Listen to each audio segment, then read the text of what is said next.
오늘의 주요 뉴스입니다. 소행성의 우주선을 충돌시켜 궤도를 바꾸는 실험을 위해 발사된 미국 우주선이 우리 시각 오늘 오전 목표 소행성에 정확히 충돌했습니다. 충돌의 최종 목표인 소행성의 궤도 변화 여부는 앞으로 수주에 걸친 관측을 통해 확인될 예정입니다. 앞서 두 차례 발사가 연기된 미 나사의 달 탐사선 아르테미스 1호 로켓의 발사가 또 연기됐습니다. 최근 북상하고 있는 허리케인 때문인데 이번 결정으로 발사 일정이 몇 주 더 늦춰질 전망입니다. 코로나19 신규 환자는 39,425명으로 화요일 기준으로 지난 7월 12일 이후 11주 만에 최저치를 기록하는 등 감소세를 이어가고 있습니다. 위중증 환자는 401명으로 전날보다 26명 줄었고 사망자는 하루 사이 26명 늘었습니다. 오늘부터 오미크론 변이에도 대응할 수 있도록 개발된 개량 백신에 대한 사전 예약이 시작됐습니다. 이번 사전 예약에 따른 백신 접종과 당일 접종은 다음 달 11일부터 시행됩니다. 정부와 금융권이 코로나19로 피해를 본 자영업자와 중소기업의 대출 만기를 최대 3년간 추가로 연장해주기로 했습니다. 또 상환 유예 프로그램을 이용 중인 경우 최대 내년 9월 말까지 상환을 추가로 유예할 수 있도록 하기로 했습니다.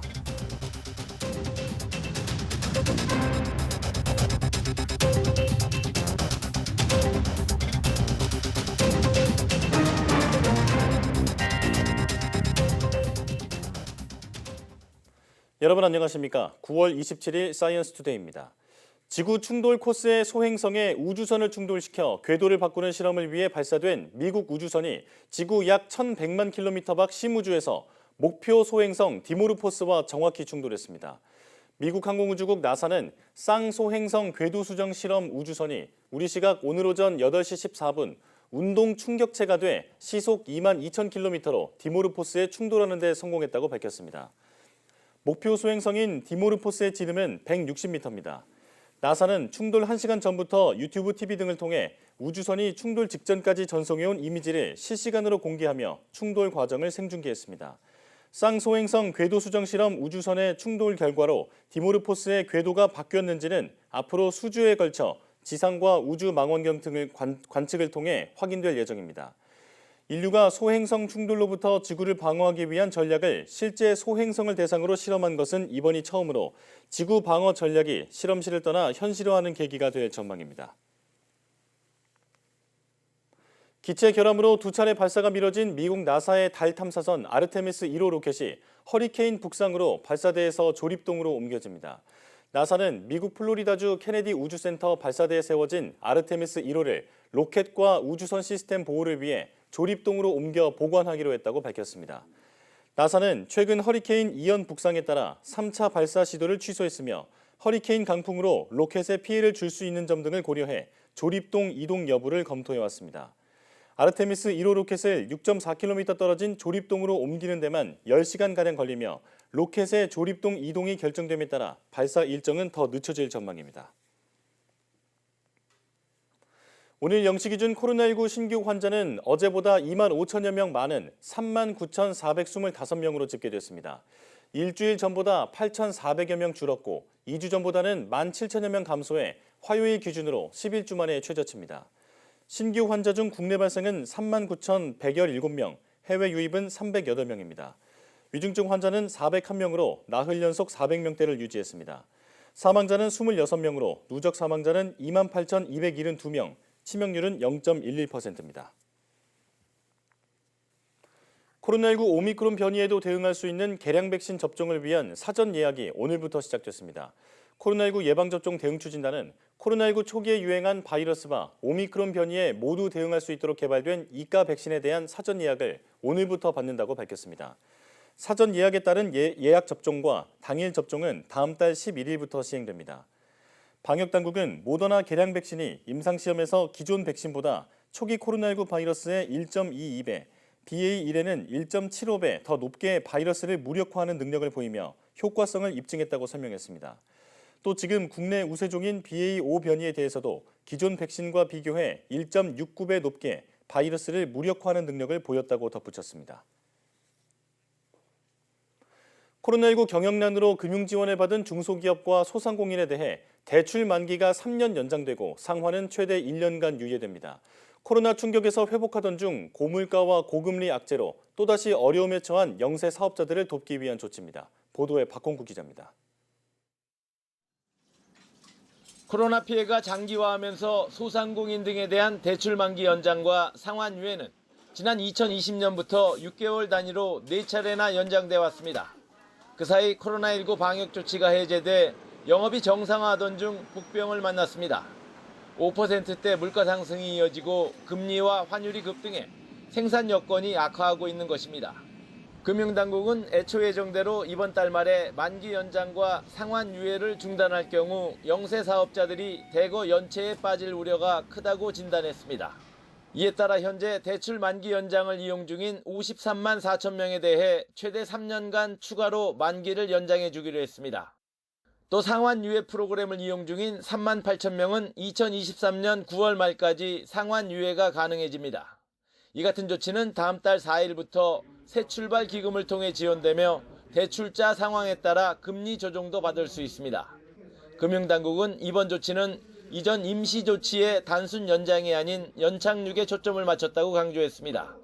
만기 연장은 금융권의 자율협약을 바탕으로 지원하도록 해 2025년 9월 이후에는 개별 금융기관이 만기 연장 여부를 스스로 결정하도록 했습니다. 상환 유예도 1년 뒤 상환 계획을 미리 마련하게 하고 상환이 어렵다면 채무 조정을 선택하도록 해 부실을 관리하겠다는 것입니다. 특히 이번 상환 유예는 기존 4차례 연장 조치와는 달리 2023년 9월이 최대 기한입니다. 예를 들어 2023년 6월이 기존 유예 기한인 경우 3개월만 추가로 유예 혜택을 부여한다는 의미라고 설명했습니다. YTN 박홍구입니다. 어제부터 실외 마스크 착용 의무가 전면 해제됐습니다. 50명 이상이 모이는 야외 집회에 참석하거나 공연, 스포츠 등을 관람하더라도 마스크를 쓰지 않아도 되는 건데요. 하지만 시민들은 마스크를 완전히 벗기엔 아직은 불안하다는 반응입니다. 김혜린 기자가 현장을 둘러봤습니다. 실외 마스크 착용 의무가 전면 해제된 첫날. 서울 여의도엔 안전운임제 확대를 요구하는 화물 노동자 1000여 명이 모였습니다. 이제 야외 집회에서도 마스크 착용은 오롯이 개인의 선택이 됐지만 곳곳에는 마스크를 쓴 참가자들이 눈에 띄었습니다.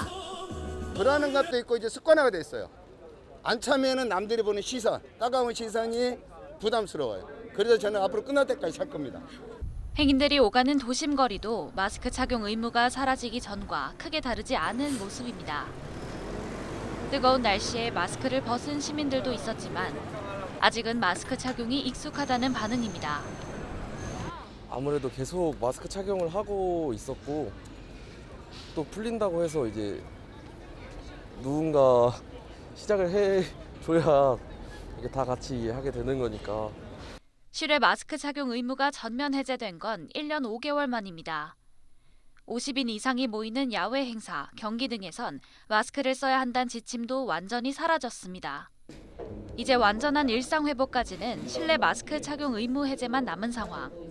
하지만 실외에서도 마스크 없인 불안하다는 의견이 많은 만큼 실내 마스크 착용을 두고도 반응이 엇갈렸습니다.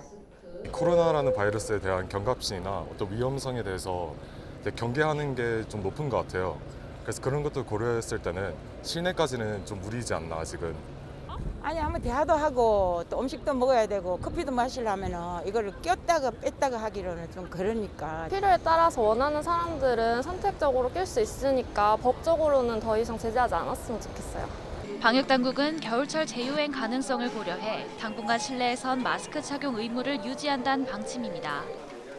또 고령층과 백신 미접종자 등 고위험군이나 코로나19 의심 증상이 있는 사람들, 함께 함성을 지르거나 합창을 할 때 등은 실외에서도 마스크 착용을 권고한다며 자율적으로 방역수칙을 준수해달라고 거듭 당부했습니다. YTN 김혜린입니다. 다가올 코로나19 7차 재유행 전에 실내 마스크 의무를 푸는 것은 적절치 않다는 전문가 의견이 나왔습니다. 유행이 지나고 안정되면 다 같이 한꺼번에 벗어야 혼선이 없을 거란 이유에서입니다. 김평정 기자입니다. 실외 마스크 의무가 완전히 해제되자 실내 마스크는 언제 벗게 되는지에도 관심이 커지고 있습니다. 정부의 방역 자문을 하는 코로나19 특별대응단장은 다가올 7차 유행이 지난 뒤 일시에 푸는 것이 타당하다고 밝혔습니다. 일부에서 제기한 영유아부터 단계적으로 해제하는 방안은 혼선을 불러올 수 있다고 봤습니다. 일시에 실내 마스크를 다 같이 벗는 것이 혼선이 없다라는 말씀입니다. 왜냐하면 영유아 언어 발달 때문에 일찍 영유아가 먼저 벗어야 된다라고 얘기를 하시는데 언어 발달은 제가 보기에는 대학생 때까지 언어 발달은 계속됩니다. 개인 의견을 전제로 말했지만 정부 정책에 영향을 미치는 직책이란 점을 고려하면 영유아 실내 마스크 해제가 이른 시일 내 이뤄질 가능성은 작아 보입니다. 또 다른 관심 요소인 입국 후 PCR 검사에 대해서는 양성률이 조금 더 안정되면 풀어야 한다고 밝혔습니다. 조만간 결정이 날 수도 있다고 말해 실내 마스크 의무보다 더 빨리 해제될 수 있을 전망입니다. 요양병원과 시설의 대면 면회는 우수한 환경과 시설을 갖추고 있다면 좀 더 개방적으로 허용할 필요가 있다고 언급했습니다. 이와 함께 올 연말과 내년 초 면역력을 갖췄다고 간주할 수 있는 대상으로 지난 7월 이후 4차 접종을 완료했거나 확진된 이들을 꼽았습니다. 여기에 항체 조사 결과를 토대로 한 숨은 감염자까지 포함하면 모두 1,200만 명 정도가 면역력을 갖출 거라고 분석했습니다. 더불어 다음 달 시작하는 개량 백신 접종에 얼마나 참여하는지가 7차 유행을 억제하는 데 영향을 줄 거라고 설명했습니다. 10월 11일부터 개량 백신을 시작하게 되면 수백만 명이 아마 응하게 될 것입니다. 그렇다면은 최소한 1,500만 명 혹은 그 이상 숫자가 실질적인 면역 능력을 가지게 될 것이다. 면역력을 보유한 사람이 많다는 것은 희망적이지만 7차 유행의 규모와 시기는 아무도 가늠할 수 없는 만큼 철저히 대비해야 한다고 거듭 강조했습니다. YTN 김평정입니다. 캐나다가 코로나19와 관련한 모든 규제를 폐지합니다. 캐나다 정부는 보도자료를 통해 다음 달 1일부터 입국자들에게 코로나19 백신 접종 증명서와 음성 확인서 제출, 의무 격리를 요구하지 않기로 했다고 밝혔다고 AP통신 등이 보도했습니다. 새 정책에 따라 비행기와 기차 탑승객에 대한 마스크 착용 의무화와 크루즈 이용자들의 탑승 전 코로나 의무 검사도 사라집니다. 캐나다 정부는 오미크론 변이로 촉발된 코로나 유행의 정점을 지났음을 시사하는 지표와 높은 백신 접종률 등 여러 요인에 따라 시행하는 것이라고 밝혔습니다. 이달 초 제11호 태풍 흰남노로 침수 피해를 본 포항시를 산업위기 선제 대응으로 지정하기 위한 범정부 협의가 본격적으로 시작됐습니다. 산업통상자원부는 오늘 기획재정부, 행정안전부 등 관계부처와 첫 회의를 열고 포항시 산업위기 선제대응 지역 지정 여부를 검토한다고 밝혔습니다. 경상북도는 포스코 협력사 등 피해를 본 중소기업에 대한 금융 지원과 긴급 인프라 복구 등 1조 4천억 원 규모의 지원을 요청했습니다. 산업위기 선제대응 지역은 특별법에 근거해 예상치 못한 대내외 충격 등으로 지역 주력 사업의 현저한 악화가 예상될 경우 산업부 장관이 지정하도록 돼 있습니다.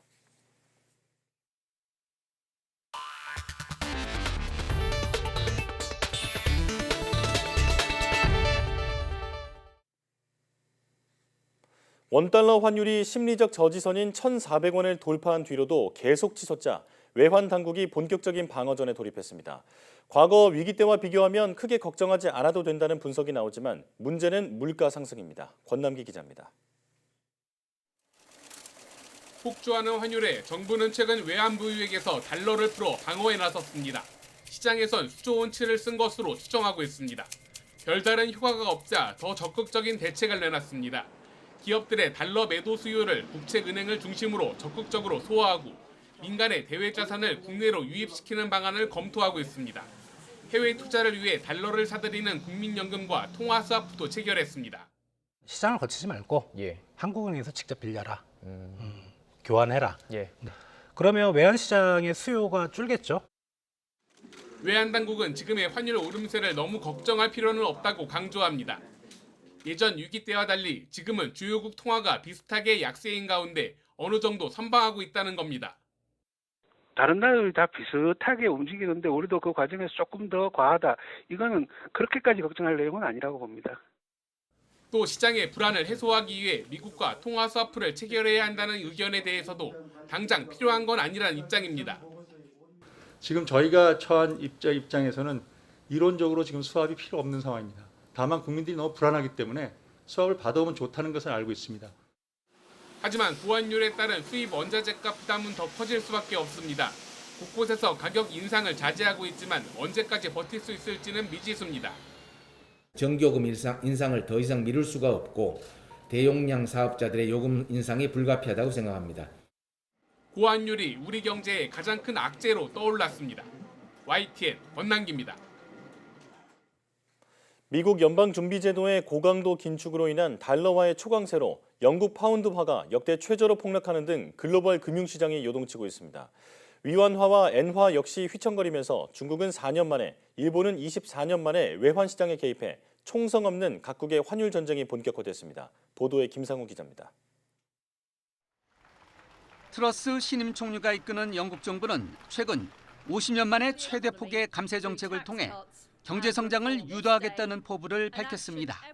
하지만 금융시장에선 국가 부채가 급증하고 물가 상승세가 더 심각해질 것이란 우려가 팽배하면서 파운드화 투매 현상이 벌어지고 있습니다.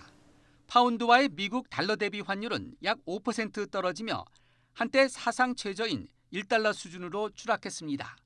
또 채권 시장도 요동치면서 5년 만기 국채 금리는 4.6%쯤으로 세계 금융 위기였던 2008년 9월 이후 최고를 기록했습니다.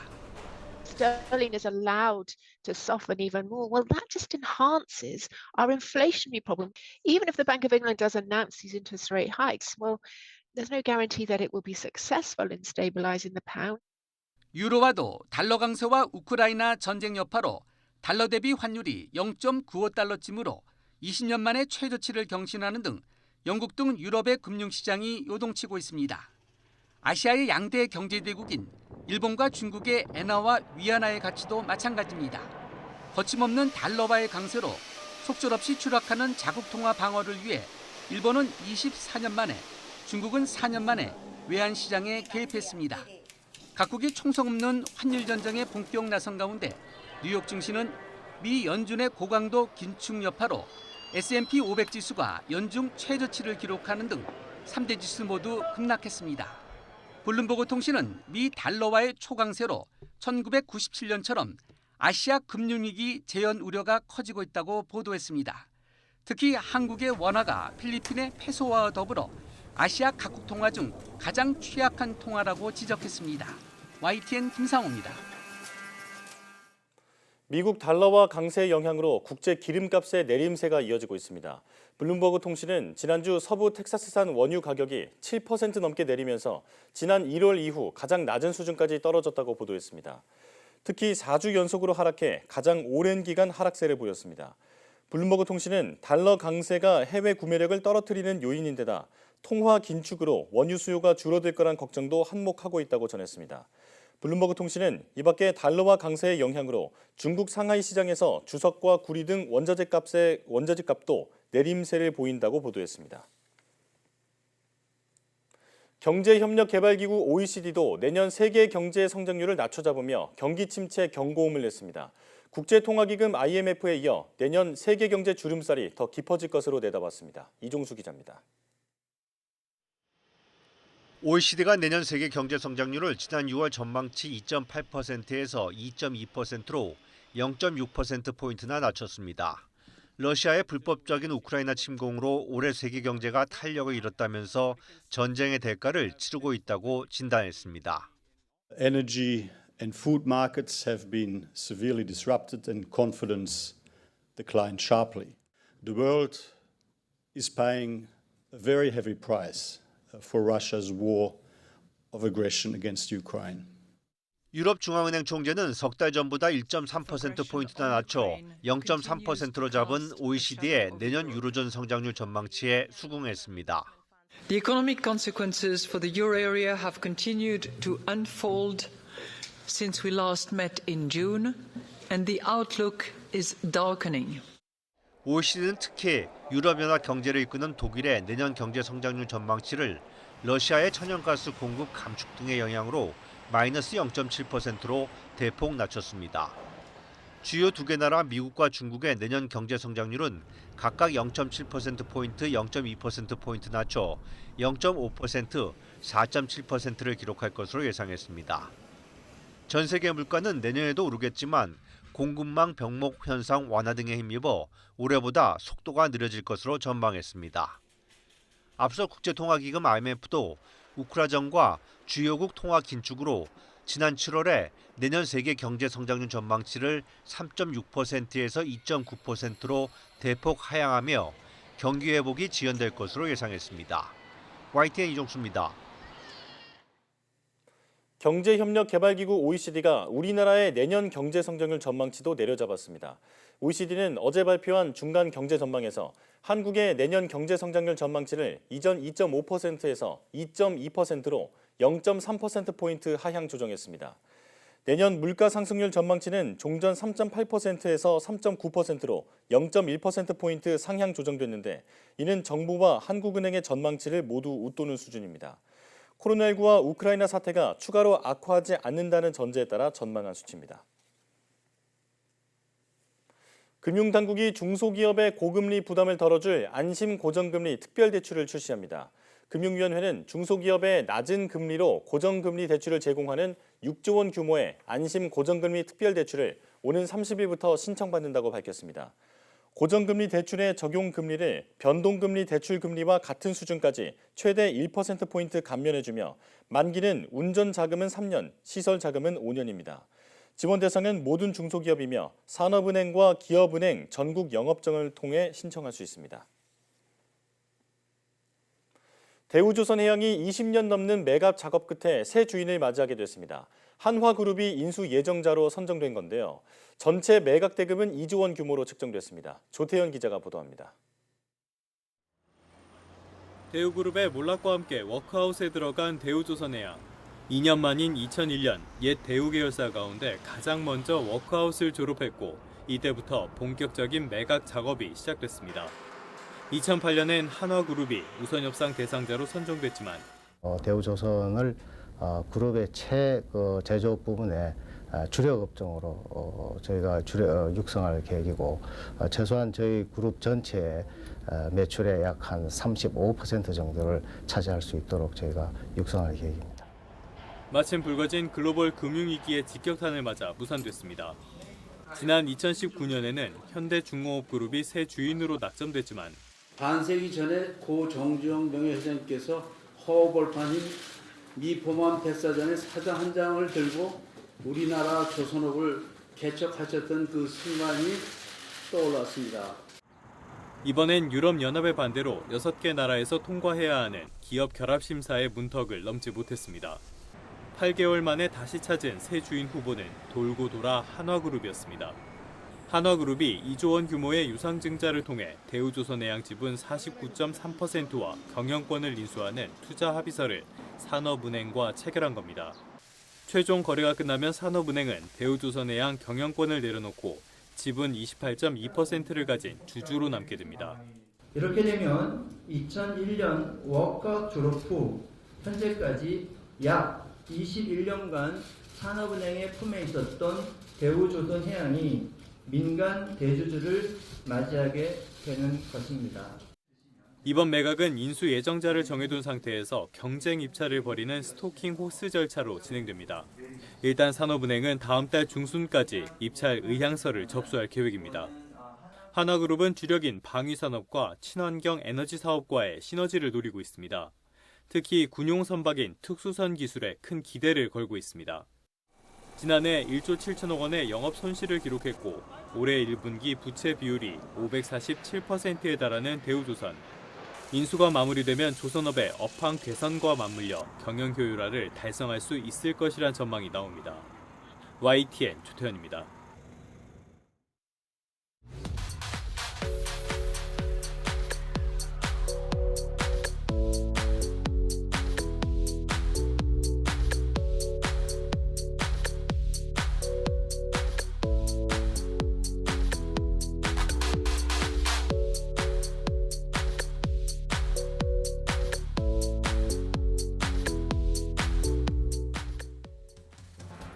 직장 동료가 헤어스타일을 바꾸고 나 어때? 라고 물어보면 어떻게 대답해야 할까요?